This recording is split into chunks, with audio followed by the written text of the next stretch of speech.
What's going on, guys? Alec here from Oz Fury Gaming. Today I'm here to talk about the Drake Caterpillar, what makes it unique, why you might want to pick one up, and what to do if you come across one.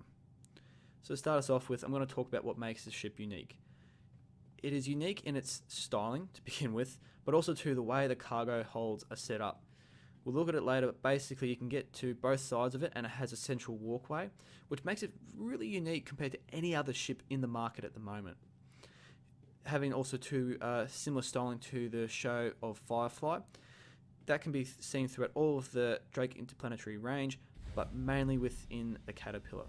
So that's where I'm going to start, which will be followed by the weapon systems and how it actually handles in space as a bit of gameplay later on. To start us off with, I want to point out this is the only elevator from ground up, so if you're landed and you're trying to get people up and down quickly, you may find it difficult, but being such a large elevator, you can move a lot of people quickly and bring some cargo on. As we move to the back of the ship, we'll come across the engineering station and the jump engines, which will be really handy for getting around, as well as there's a ladder here which takes us to another section of the ship which we'll find later on. We'll head up into the central hallway now to actually find out what is, well, the main parts of the ship. So we have the tracked beam room, which is quite unique because it's got such a great field of view that you can really see right around and pick up anything, including the engines on the rear here.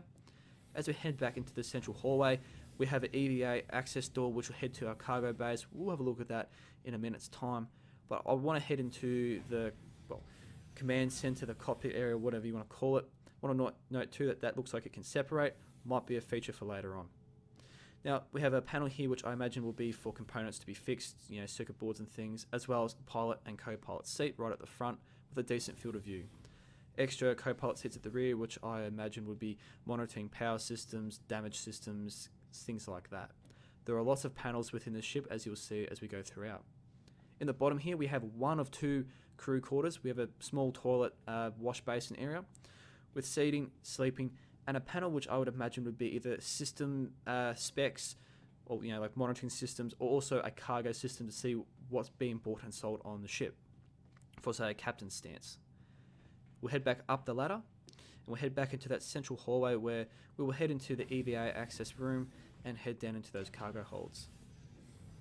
As we can see, there's a lot of different ladders and a lot of different staircases. This ship is not really on one level, which makes it unique and interesting. So here's our cargo holds. We have a ladder down to each cargo hold from our balcony here, as well as access for both left and right doors. You'll note too that there's a panel there between those two selections of open and closing the doors. I believe that's for cargo selection, like all monitoring of cargo in that hold. The front hold has a unique door, as we can see, as well as we have access to one of the turrets to our right hand side. Very industrial looking ship, very industrial feeling sort of ship. As we can see too, here's the other doors opening and closing to our left and right. Quite large doors. The only thing that I see disappointing about them is they don't open right to the ground. So if you have like a Dragonfly or Ursa rover and you're hoping to do exploration with this ship, or large small ship hauling, I think you might find yourself in a bit of strife trying to get the ships back onto the Caterpillar. We'll head down this central walkway, which, as we get to the last piece, has a habitation access for the rest of the crew. So this, I would imagine, would be for deck hands, turret hands, engineering station, that sort of stuff. And as we take a look around this habitation deck, we'll note that it's actually a lot larger with cooking accessories and a decent seating area, with panels up on top, which I could imagine would be for either a TV or ship monitoring status or something to that extent as well. I'm not sure what this panel is for. Could be some more engineering stuff. Until 3.0 and other ship systems open up, we won't know. And we're back to our elevator. So we'll head back, guys, and we'll go up that ladder that I showed you in the jump drive room, just to give an idea and show you that's where the central walkway is, and here's that bottom turret that we would see when you come to your elevator. Now we'll head up this ladder, and as we'll note that it sort of takes us to a unique spot that I don't know what this is for. I honestly don't know what this space is for. There's nothing really labelled, so we keep on moving and it takes us to our Powerplant room. You can get around to both sides of this power plant, but it is tucked into a corner, so rip if you have to get into the back. And this is our server room for communications and data storage, I would imagine, or data streaming. and then we head back into our central hallway. So as we can see, the ship is really just one big giant circuit, and once you grasp the concept of how to maneuver in this ship, you can really get a grasp for what it does and how to utilize it best. But I will point out, for the size of ship, the armor is weak and the firepower is low. You do have 4 guns that the pilot can use, which we'll take a look at in a quick second, but I want to point out too how great of a field of view the pilot does have, considering it's a awkwardly placed cockpit. Looking at our cockpit controls, we'll note that we have our target name and distance to the right hand side, with the target visuals on the top right, boost fuel and throttle and other pieces there, with radar, ship hull integrity with throttle and power, as well as our 4 guns there on the left hand side. Now, as we can see, quite a nice setup and quite a nice view in my opinion. Now on the outside here we have the turret up on top, which is obviously controlled by that pilot, which I believe it to be M4A laser cannons. And on the bottom too, just below on the sort of second part of our deck, when I get there, hold on a sec guys, there we go. You can see sort of below it, there's another gun there, which I believe to be an M4A laser cannon, and symmetrical on the other side, the other one there. So it's got nowhere near the same firepower as a Starfarer Gemini, in my opinion. The Gemini has 2 turrets on the rear. Those turrets carry 2x size 2 guns. Badger repeaters there. Has a decent gun up on top. For memory, they are size 3 guns, M5A laser cannons.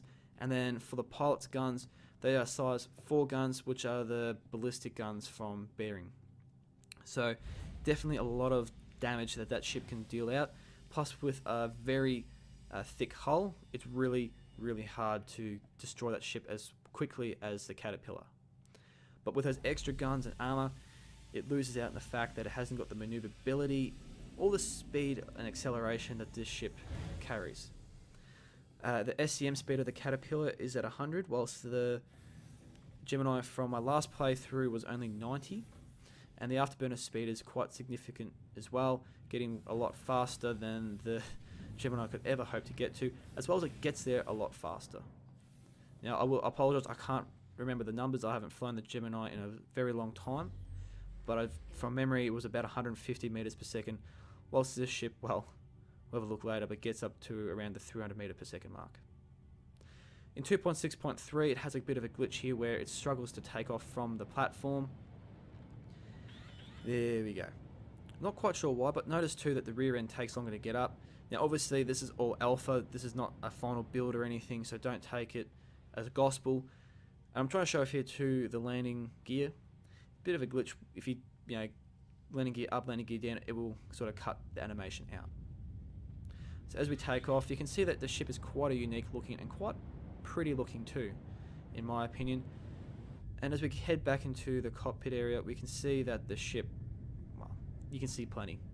It's not just in the hangar where you can see plenty of things. No, when you're actually in the verse, it is useful.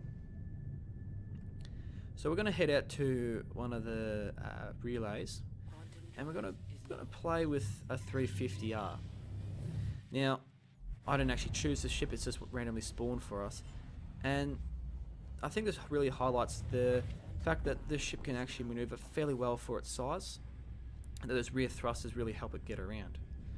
So here we are heading up to our 100 meter per second speed with SCM, and we see that 350R spawn in. Now it's going to take a little while to get within range, but all 4 guns are gimbaled, but that top turret really has some great accessibility with range and field of view shooting, so it really helps you get targets that are just in the corner of the screen, whilst the guns that are below are fairly limited, something similar to what the Starfarer Gemini's guns are, where you can't really shoot past the center of the screen. Like if the guns are on the right hand side, you can't shoot to the left hand side of the screen. So as we see, we quickly wrap him up and deliberate a victory for us.